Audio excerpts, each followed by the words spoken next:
In the Albany Times Union, none other than our own Jeanne Zaino wrote, quote, "There is a good deal that can and should be done to clean up the system, including, but not limited to, serious consideration of legislative earmarks, getting rid of New York's antiquated voting laws, and professionalizing the state legislature.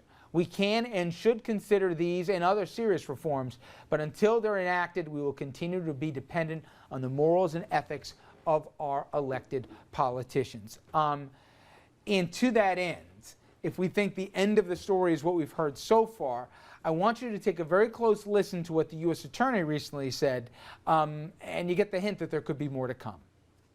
If you are a corrupt official in New York, you have to worry that one of your colleagues is working with us, and that your misdeeds will be recorded and reported to us, and that it will be that much harder to escape punishment. Well, if you want to know who he may be referring to, let's introduce you to Mr. Castro. Mr. Castro, who likes to talk and do things he shouldn't be doing, apparently had a microphone on and had a whole lot of conversations with folks both down in southern New York as well up in the Capital District. And there are a lot of nervous folks, we understand right now, Dominic, who are wondering, are they on these tapes here?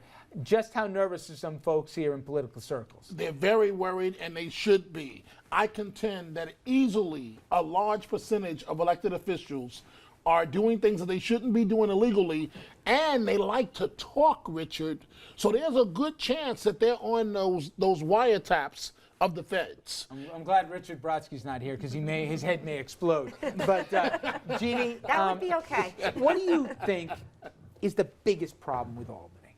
Is it that these guys work part-time and have another job, so there's conflicts of interest? Is it just the system is just so set up and so easy to get dirty? What is it? You know, I think there's so many problems. It's hard to even start with a list. But, you know, the U.S. Attorney, we saw Cuomo come out yesterday in his press conference talking about empowering the district attorneys. That's all fine and good, but it's not going to stop the root of the problem, which are things like the fact that you have people working full-time for part-time pay who have outside jobs and are beholden to other people, the fact that you allow these earmarks, the fact the money involved in these campaigns. I mean, there's so many problems. Prosecuting all of these people is fine. They go to jail, you get new people, and it's a good likelihood those people are going to be embroiled in the same kind of problems, which is why I was disappointed to a certain extent by what I thought was Cuomo's kind of lackluster performance yesterday, with a fine set of beginning stages in terms of corruption, dealing with corruption in Albany, but really didn't get, I think, to the root of the matter, which is structural and institutional reform. Real quickly, you think any governor can make a difference in Albany? No. No, in part because they set the rules for themselves, and nobody's going to vote for strict rules for governing themselves, so that let some of the bad people slide. You have safe districts, so the voters really don't get much of a say in it, and you get a lot of politicians who don't want to know what the neighbor is doing. And on that encouraging note, we take a break here. When we come back, we'll wrap things up.